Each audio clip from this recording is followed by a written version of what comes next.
मुगल लुटेरे थे। आइए देखते हैं कि इन लुटेरे मुगलों ने देश को कैसे लूटा। मुगल बादशाह औरंगजेब के वक्त पूरे दुनिया की 1/4 जीडीपी सिर्फ हिंदुस्तान के पास थी।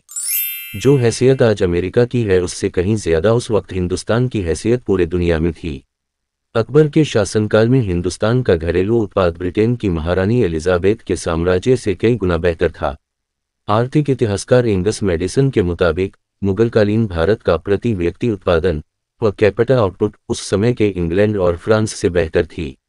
शाहजहां के वक्त में हिंदुस्तान का आर्किटेक्चर पूरे दुनिया में अपने चरम पर था। उस वक्त हिंदुस्तान का आर्किटेक्चर उतना ही मशहूर था जितना आज का दुबई। सन 1640 ही में एक शाहजहानी रुपये की कीमत आज के भारतीय रुपये से लगभग 500 गुना ज्यादा थी। यूरोपियन यात्रियों के ऐतिहासिक दस्तावेज बताते हैं उस वक्त हिंदुस्तान के भव्य मुगल सल्तनत की चकाचौंध को देखकर यूरोपियन लोगों की आंखें फटी की फटी रह जाती थी। उस वक्त लखनऊ, दिल्ली और हैदराबाद को वो दर्जा हासिल था जो आज पेरिस और न्यूयॉर्क को है।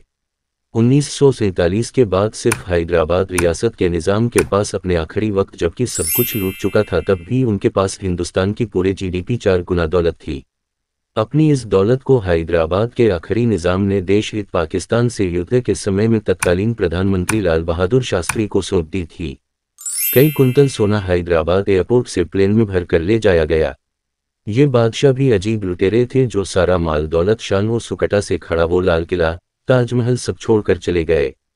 आज उसी लाल किले पर खड़े वो उन्हें लुटेरा बताया जाता है। उनके बनाई गई इमारतों बसाए गए शहरों के नाम बदलने की होड़ लगी है।